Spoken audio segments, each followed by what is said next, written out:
5,000 families zimeandikishwa hapa Tana Delta. Lakini majina yakifika huko, kwa sababu yameenda, majina yakifika kule, utakuwa unapata pesa kwa simu yako ya kulisha watoto wako na kujilisha we mwenyewe. Mambo ya kupeana ile molio ile ya nipe sijui korokoro 2 ama mkebe 1 ama kilo 1, hiyo haitakuwako kwa muda mrefu. Pesa utakuwa unapata kwa simu yako. So serikali imejitoa kwa mambo ya kuleta magunia ya mchele hapa, magunia nini, lakini tumesema kwa sasa, kwa sababu hali bado ni tete, wacha chakula kije. Nikitoka hapa nitamuuliza Mheshimiwa Marwa tuone kama hizi chakula kitafika. Kije tu cha kusitiri kwa wiki 2 hivi, alafu pesa zianze kuja kwa simu zenu. Kwa sababu tunasikia COVID nyingine imekuja, inaitwa Orion, sijui imetokea South Africa.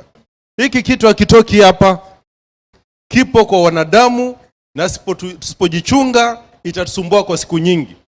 So mambo ya barakoa, tafadhali tuheshimu zile taratibu serikali imeweka. Kama unaenda sokoni, hakikisha unaweka distance, na wale watu wa soko pia waweke maji hapo na sabuni, ama jibebe sanitizer. Well, I'm taking a short commercial break. I'll be back shortly. Stay tuned.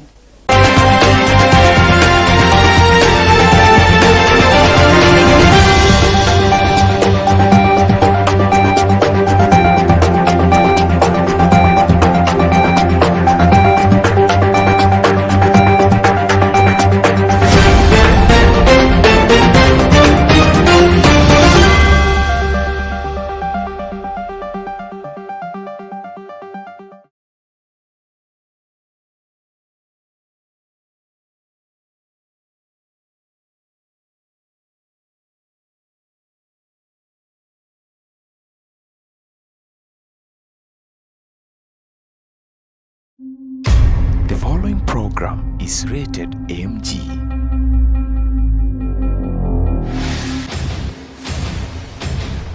It is capable of turning you into a brilliant, respected, and enlightened person. It is therefore suitable for your mind change. Mental guidance is advised. It is a sanctuary where imagination is law, the border, pure leadership, unfolded entrepreneurship, nation and county development. So watch whenever and wherever you like, because this is your journey, our journey together.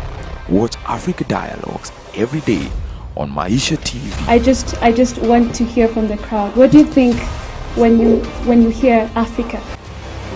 Choose it, watch it, and love it.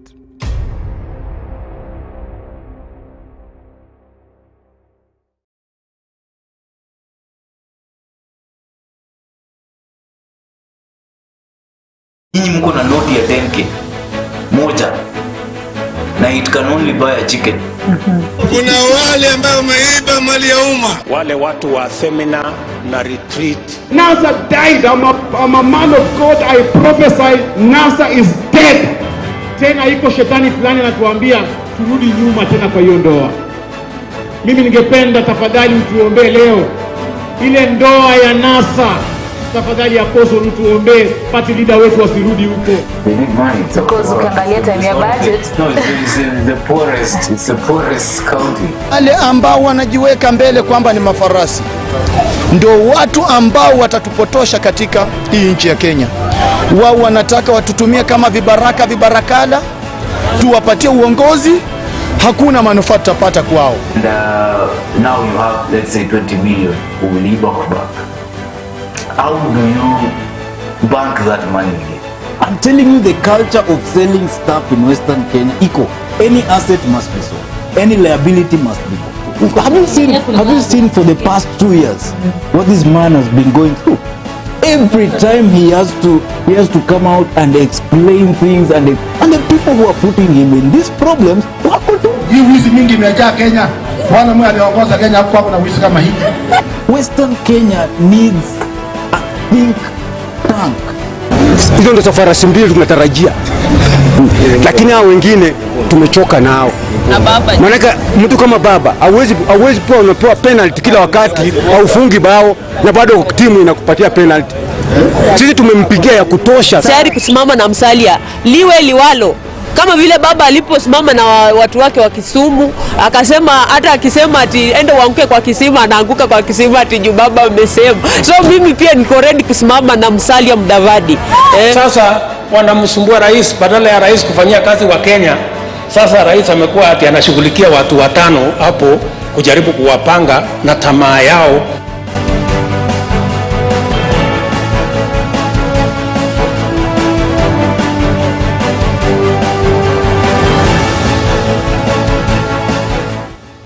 Thursday, there is politics, leadership, and governance. And we ain't gonna leave you out of our conversation. You can text or call in 0746 999 841.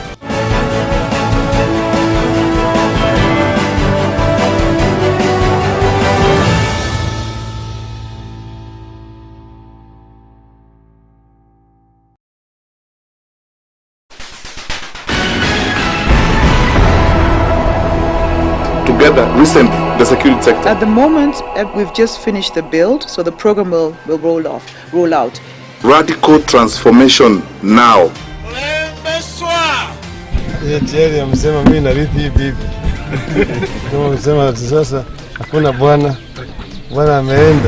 Mimi naomba tulilie watu wetu, kwa sababu kama ni watu wa bodaboda wametolewa town, na mimi najua sisi tushasikizana, Your Excellency, watoke nje ya CBD. Kusaidia watoto wadogo katika academies za sports. Wewe kazi yako imekuwa kila weekend unakuja kwa matanga kutukana viongozi. Wewe ni waziri wa michezo ama waziri wa matanga na masuala za ndani. Sasa wewe unatuambia nini? Kuwa na bilioni.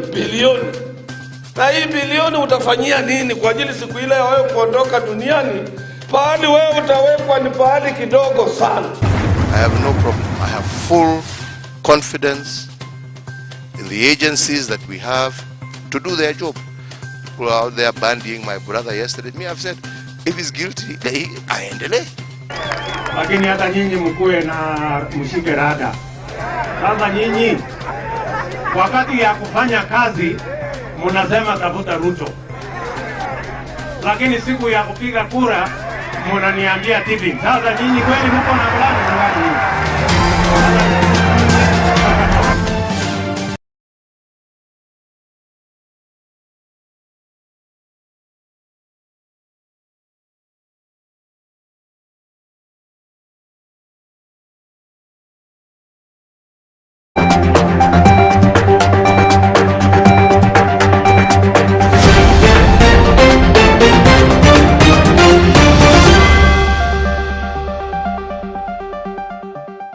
Welcome back, and today in our education segment we look at Sangalo Institute located in Bungoma County. Sangalo Institute of Science and Technology Bungoma Town Campus is proud of the admirable records in academics, which is brought by the hard-working teaching staff, as Tom Trenke, the school assistant admin, narrates. My name's Tom Mulongo Trenk.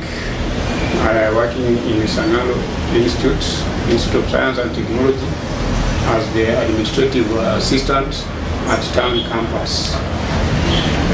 In Town Campus, which was a college that was started, that is around 2007. It was started in 2007 in town, Bungoma town, because of the need to take care of people who are employed and have no time to go to the main campus, which offers courses that are full-time. Environment that is here is good enough for a student to be able to read without any disturbance. The buildings are well ventilated, and there isn't a way in which noise can interfere with their learning. Although the statistics have shown that most of the employees in the government offices are our former students, and they are there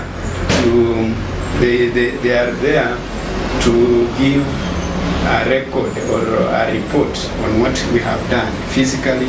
If one finds them, they will always be willing to talk about their experiences in our institute. Mr. Trenk has acknowledged the school administration efforts led by the school overall principal Mrs. Lois Kuto in ensuring the school achieves its early set goals. This far is due to the able leadership of our principal, Madam Lois Kuto, and her deputies, Mr. Peter Semiyu, who is the DP for administration and finance, and Mr. Dennis Omboto, the DP academics, and so many other people who have played important roles to bring us to where we are. We are very grateful for them, and we wish that God continues giving them the power and humility to continue leading us to even greater heights. The facility offers certificate and diploma courses in business management, secretariat, general agriculture, among other courses at an affordable charges. We also offer CASNEP courses such as CAMS. CAMS is a new course that has been was introduced last year and has picked pace at a very fast rate. We are now having students. The first batch was examined sometime last year, and now we are continuing with that course. CAMS is a CASNEP course which is an entry level for CPA students, for students who wish to do CPA but were not able to gain access to CPA directly. So they start from CAMS, then they proceed to ATD, then later on they pursue the CPA course.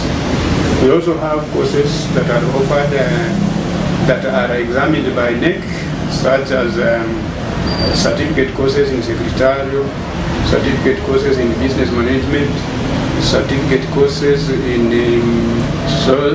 supply chain management, ICT, and general agriculture, and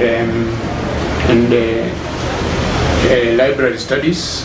All those courses are at certificate level. Then from those levels, they proceed to diploma. Therefore, we offer a variety of courses, and we encourage students who have just completed their Form 4 to join us so that they can continue with their journey in education and get some education that can enable them to get formal employment. General agriculture is also offered here in the diploma level, diploma in ICT, diploma in supply chain management, business management, HRM, secretarial. The trainees enjoy the government education fund such as CDF, World Bursar Fund, and HELB loans. We also get sponsorship from the Higher Education Loans Board for students who have applied for the same. And there is also capitation. Of course, the government has offered to pay fees for students at 56,000 shillings per course, and the students get 26,400 from HELP, and also the constituency development fund from the various constituencies in the country have also been chipping in for students who are unable to raise fees on their own. Therefore, because we are an offshoot of the main campus, everything that happens here is basically part of the main campus. And therefore, if students are able at main campus to get help from the HELP loan and the CDF, then even students who are attending courses in town campus also qualify to be given the funds that the government is dispersing to needy students. For Prime News Maisha Television, I'm Philip Simi. Still in our education segment, our focus on secondary school today is St. Cecilia Makokwe Secondary School, which is situated in Kakamega County. St. Cecilia Makohwe Secondary School, located in Matungu Sub-County, Kakamega County, is the school to watch out for, with a tremendous transformation in terms of academics, infrastructure, and co-curriculum activities. It's a clear indication that the school is in a speedy transmutation. When I started working, what I found here most was the teachers. The teachers were very cooperative, and we have transformed the school seriously. First of all, since I came, we have had positive mean deviations. However small it is, but we have been moving almost year in, year out. Our positive deviation, the school mean, as we have had positive deviations. The number of students have also increased. The first time I came, we took 6 students to university. Some of them went to some unique courses like mechanical engineering. This year, last year 2020, we also took about 6 to university. Unlike in 2019, where most of our students were only repeaters, this time most of students were fresh from Form 3. We didn't have, except one, most of them were fresh, and that was a bit encouraging. And again, most of them were girls, so that was also we were regarding it as a good achievement to us. The population has increased seriously. When I came, it was about 150, 180. Sometimes we used to have a population that could be used to, but when you come to reality, you find that that is not the actual thing. But right now we have 457 students. In Alaba Ward, we had the highest number of Form 1 admission. We were the highest, 175. That was the highest in Alaba Ward. Speaking exclusively to Maisha Television on Monday, 29th November, Mr. Zachary Abongo, the school principal, said he started building the school image from scratch as he found the facility on its knees. Yeah, we have a wonderful toilet there. You may think that it is a house for somebody. That's a toilet, which was just opened recently. We had also had a water point. We were calling the pride of St. Cecilia School, Makoe. Water point, because we only got to 6 points, but we have expanded it to 100. Even the tower that is there, that is just made recently, so that our students do not have a problem as far as the COVID management is concerned. The MP has given us a twin lab, which is under construction. That is the lab that the Form 1s are occupying. The 2 classes of Form 1s are occupying. We have done a lot of renovations. We have phased out all those funny lockers. Right now we have the actual lockers given that are supposed to be used in secondary schools, because we realized that it was giving us a mixed up. The school is proud of being champions in both curriculum and co-curriculum activities, which includes football and leg ball, among others. Then I came here, I was also appointed. I think one of our colleagues realized that I'd done I was so much in that co-curriculum activity, so I was appointed chairman of Matungu Science and Engineering Fair. We have done so well in that area as a school. We have participated up to regional. In fact, at a time when before Corona, we were going for regional competition. So that's an area where the school has done well. The school is also not bad in football, girls and boys.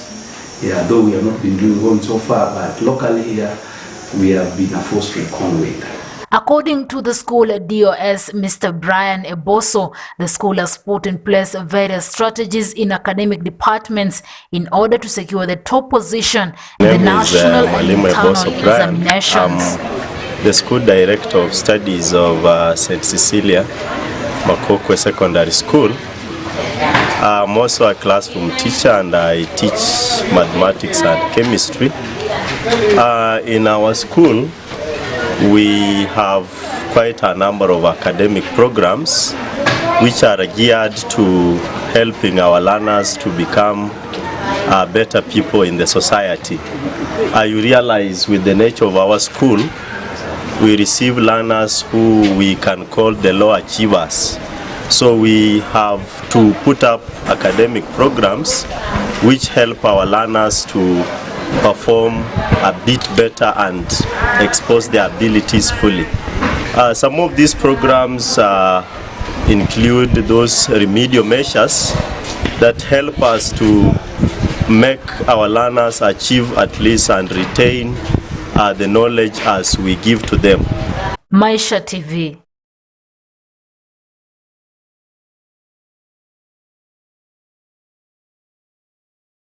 ANC Deputy Party Leader Ayub Savula has defended Chief Justice Martha Koome's attendance at the intergovernmental conference that develops the budget for the country's elections. Speaking to the press while in Eldoret, Savula slammed the UDA members for attacking the Chief Justice, saying that it's the IEBC which is mandated to carry out the election but not the judiciary.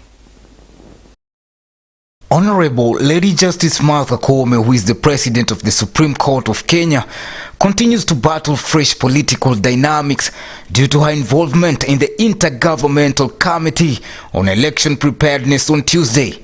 We want to say that the preparation of elections is okay, but the stakeholders and players, you must know your rightful place. Your Excellency, you know the President of the Supreme Court, and a member of Supreme Court is the Chief Justice. So if she participates in an organization of elections, and yet matters and petitions will appear before the Supreme Court, then Your Excellency, we don't want to go that direction. We want to request that she is the arbiter, she is the natural arbiter, and we want her, when she sits, when these petitions are taken before courts of law, she should assume her position of being an arbiter and a neutral. Recent stormy allegations lodged against her on the independence of the judiciary ahead of the next year's general elections. The UDA Secretary General, in a letter addressed to the Independent Electoral Boundaries Commission IEBC Chairperson Wafula Chebukati, UDA Secretary General Veronica Maina said Koome's role in the committee created a case of conflict of interest, since the CJ is constitutionally required to act as an arbiter in election disputes. UDA told Koome to henceforth stop, abandon, desist, refrain and cease participating in the activities of the committee. The party claimed Koome's involvement in the council was likely to interfere with and threaten free and fair polls in 2022. I have looked at the Constitution, I have looked at the Judicial Service Commission Act. There is no provision for the Chief Justice of the Republic of Kenya to sit in a technical committee, technical multi-sectoral committee that deals with the management and the preparedness of the next general election.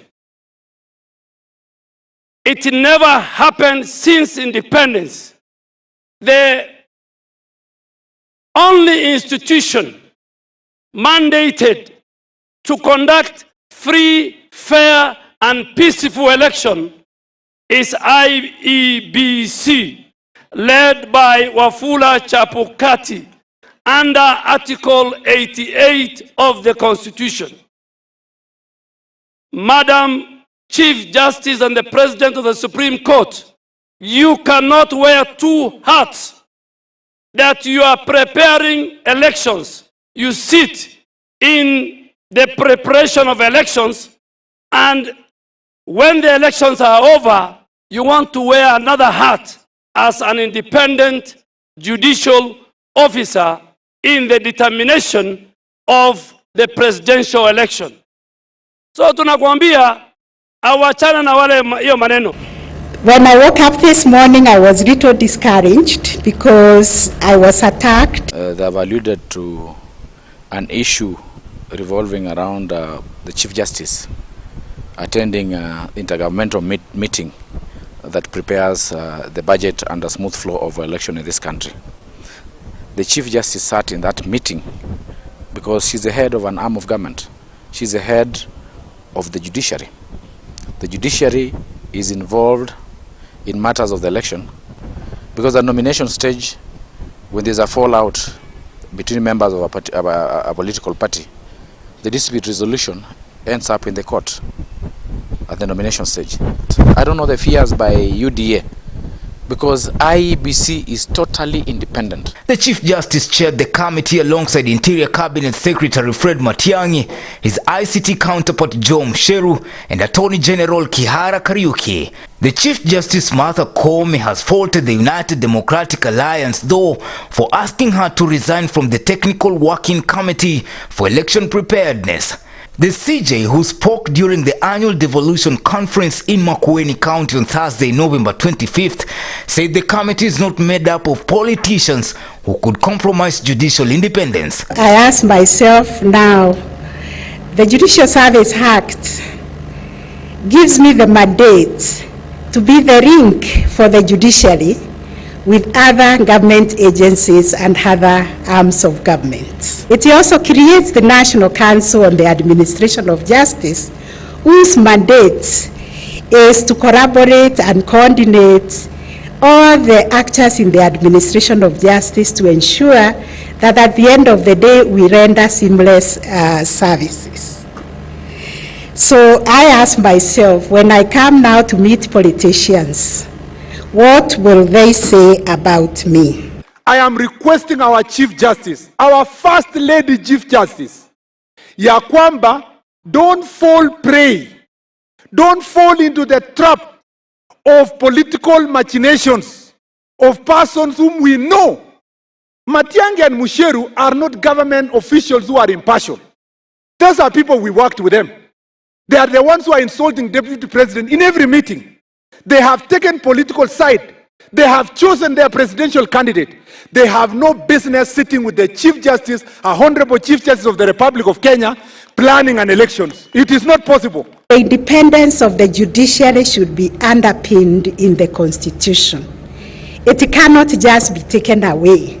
The independence of the judiciary is deep, is fundamental. It cannot be taken away simply because I have sat with other agencies of government, with the politicians.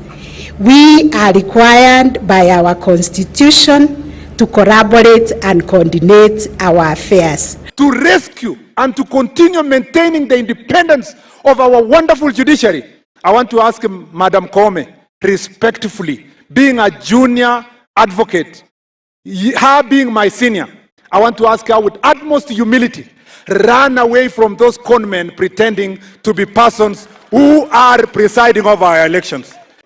Tunasema Martha Koome kukaa na ile wakora. Wale wanasema ate kinakebisho, ate tumese wembe. Ile watu tunafuata Deputy President. Alafu yeye akue, atakuja kufanya kesi kama kumeumana. Na wana mpango ya kuiba kura. Hatutakubali hata kidogo. Hatutakubali. We really do not expect that judiciary and Chief Justice would be one of the people that we are advising on matters of independence of government institutions. Koome urged UDA politicians to instead celebrate the Constitution, which protects the independence of the judiciary. The Chief Justice is not going to announce the results. The Chief Justice is not going to tally the number of votes. The Chief Justice will only resolve disputes arising from an election process. IEBC is totally independent. The process of carrying out a smooth election is a mandate of IEBC. So these politicians should not drag the name of Chief Justice. She only sat there because of the processes involving finance and the process involving how disputes will be resolved. Chief Justice is not involved in the election, so they should not worry We are wondering why they are worrying now. Are they really seeing fear that they are going to lose the election? They should not worry. They should keep off the Chief Justice. DP's allies on November 24th wrote a formal complaint to the CJ urging her to keep off management of elections. The allies also made a similar call in Nandi and Uasin Gishu counties on Wednesday when they accompanied Ruto during campaigns. The UDA complained of Koome's continuous involvement in the working of the Technical Working Committee, which is tasked and mandated with 2022 election preparedness. On Tuesday, Koome said government institutions are working together in preparation for the 2022 elections. For Maisha Prime, Maisha Television, I'm Bushabi Jr. Change our behaviors in response. Moving on, the Kenya Union of Teachers, NAT, has written to Teachers Service Commission TSC seeking to push for the implementation of the collective bargaining agreement CBA for teachers' salary increment. Speaking in Funyula, the NAT Deputy Secretary General Hesbon Otieno said the Treasury has already allocated the funds to TSC and the same must be reflected on teachers' salaries. Non-monetary increment in terms of salary for the next 2 years. But the Parliament also intervened and that legal notice was suspended. It is even good that the other day we saw that in the Treasury they have allocated some money to the Teacher Service Commission, and this money, part of it will be used to promote teachers. We have already written to the Teacher Service Commission requesting for a meeting with them so that we can see these monies that have been allocated to the Teacher Service Commission. How are we going to expend that bit that touches on salaries? Wazazi, ninataka kuwahimiza watoto wetu wakija likizo nyumbani, wacha tuzungumze nao, wacha tuwaadhibu. Ndugu yangu amesema maoni yake kama mzazi, atikuwa Biblia inasema spare the rod and spoil the child. Watoto wao wanafanya vitu vibaya na hakuna mtu mmoja hapa mwenye anaweza kugombana na kugeuza maneno yenye iko kwa Biblia. Biblia inasema spare the rod and spoil the child. That's the sum total. Spare the road and spoil the child. Three committee maximum security prison escapees on Monday admitted to escaping from prison but denied committing any terrorist activity, appearing before Chief Magistrate Diana Mochache at the Kahawa Law Courts. The three, Musharraf Abdallah Akulunga, alias Zarkarawi, Muhammad Ali Abikar, and Joseph Juma Odhiambo, alias Yusuf, who were also in the company of fourth accused, pleaded guilty to escaping from lawful custody for the three accused. They, however, denied another account where they were accused of committing a terrorist act by escaping from the prison, which was a threat to national security. The fourth accused, Abdul Majid Yassin, was charged with aiding the escape of the other three prisoners from Committee Maximum Prison, of which he denied the charge. The three are accused of escaping from Committee Maximum Prison on November 14th, 2021.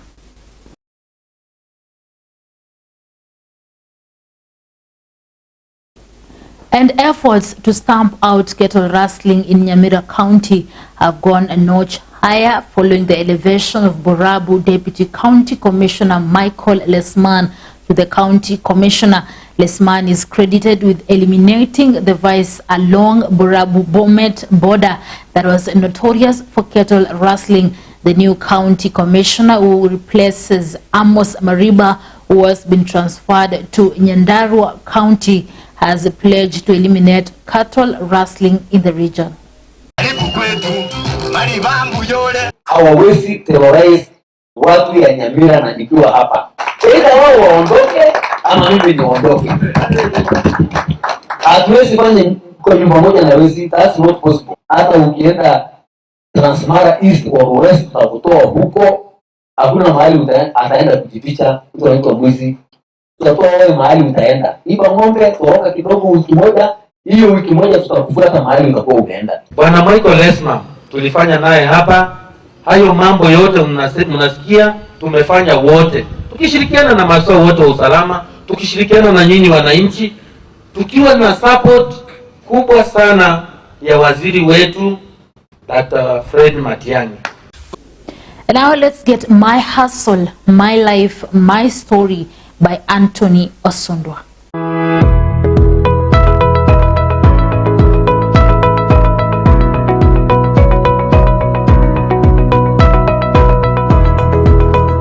The world today needs a set of mind that is projected to a particular hustle that creates peace in the fight with this low economy.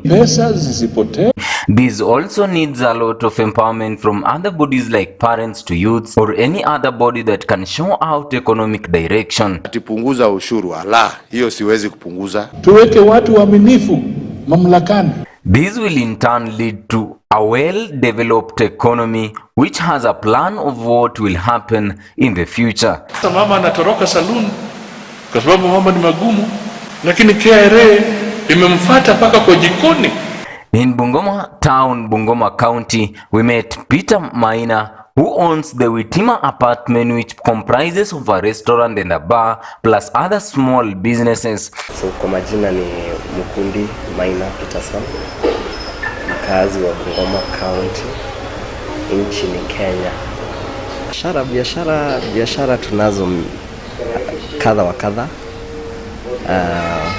Kama hivi sasa mahali tumekaa ni kwa bar. Hii bar, it's a simple place, mahali watu wanaweza kuja watulie, uitishe. Pia tuko na restaurant pande ile ingine na tuko na guest house hapa juu. So ni mahali unaweza kuja utulie, ukunywe kinywaji yako polepole taratibu, kule chakula yako, na kama pia unajisikia kupumzika, kuna mahali pa wewe kupumzika, mahali pazuri, mahali we assure you kuna security, ambapo all we do is offer value for money. That's the simple things we do hapa. Hii biashara yetu iko hapa Bungoma town, hapa stage where the main stage is, kando ya supermarket ambayo inaitwa Naivas. Building yenyewe inajiita Witima Guest House, of which tuko na a variety of things tunafanya katika hili jengo. As nimesema earlier, we have a bar, we have a restaurant, we have guest rooms, we equally have a choma zone, and of course a rooftop bar. So basically kenye tunafanya hapa, tunataka tupe watu mali ambapo ukienda utulie. Kama wewe ni mtu wa kuchapa kinywaji yako, you can be comfortable, you can have your drink. Kama wewe ni mtu unataka chakula, unaweza pewa chakula. Kama wewe ni mtu unataka kupumzika, pia tuko na mahali unaweza pumzika, relax, and you take a day at a time. So basically that's what we do. Na mahali hapa panaitwa The Hive Bar and Restaurant. Now the Hive Bar and Restaurant ndo part ya Witima Guest House. Ni mtoto wa Witima Guest House. He narrates on how he started his business journey up to date. Biashara hii si ati imekaa muda mrefu, tuko na miezi kama 4 hivi 5. We've been here for like 5 months. Whatever motivated sisi kuanzisha hii biashara is we have parents who are very supportive. So they gave us this opportunity, mimi pamoja na mke wangu, tuweze kurun bar na hoteli, and so far we are grateful because it's working. It's a new business for us because initially tulikuwa katika ile biashara ya bookshop.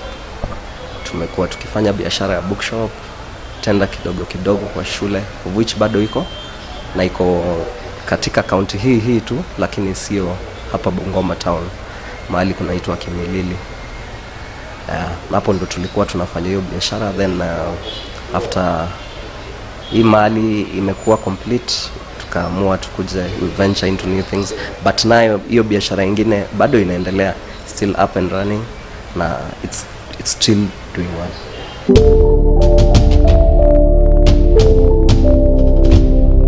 Changamoto kubwa, I think kulingana na the service industry venye nimeona, the biggest challenge size ni economy. Economy ndo the biggest challenge because hakuna circulation ya pesa. Si ati nasema hakuna wenye wana pesa. Yani ukicompare the gap between the rich and the poor is so big. It's so big in such a way, wanabiashara wana feel impact. You can imagine whatever the hii industry ya hospitality wamekuwa kipitia katika this period ya corona. Guys have really gone through a lot.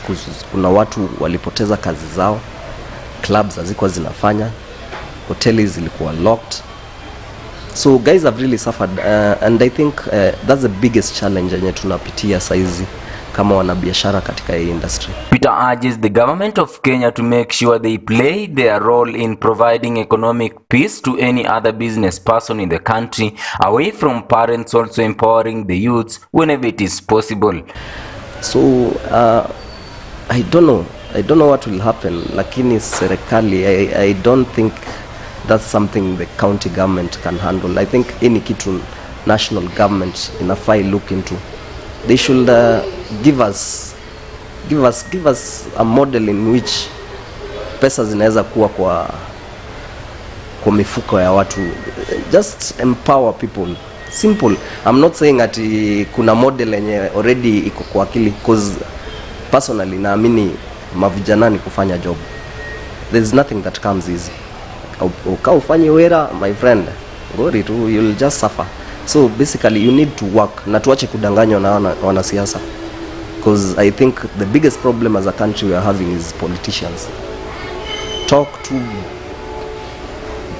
very many big things, but whatever they deliver is actually, it's like just they siphon public money. Basically that's what they do. So vijana tufanye job, tuache kudanganywa na wanasiasa, because tunaingia, it's a political time. Na I know mavijana watatumika because hawana pesa, na hiyo pesa ni serikali haijawapea.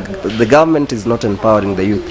So ombi langu tu kwa serikali ni ati empower watu, at least kukuwa na circulation kwa country, because I believe saizi where the country is, guys don't have money, and without money nothing can flow. So hiyo ndo changamoto kubwa tunayo. He urges other business people to always be resilient and keep on keeping on, as better days are soon to come. The only urge naweza urge wanabiashara wenzangu is ni mtu tu kuwa na resilience, because katika kazi yoyote what really matters is the resilience. You keep on going on, yani you keep on keeping on. The moment you do that, I believe tomorrow is always another better day than today. As in, there's always a tomorrow, and tomorrow will always come. So just make sure you're part of that tomorrow. A day at a time, we should have resilience, and tungangane. But bado tu I still insist, serikali ijaribu at least pesa ikuwe kwa mifuko ya watu kwa ground, because without people having the money in their pockets, hakuna biashara inaweza nawiri, because pia wanabiashara wanategemea the locals around them wanunue, pia waweze kupata pesa ya kubuild infrastructure. Yani it's a process, it's a trickling down process.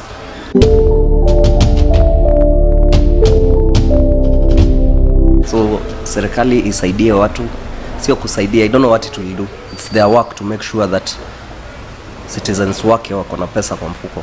So that's why government, there's a government.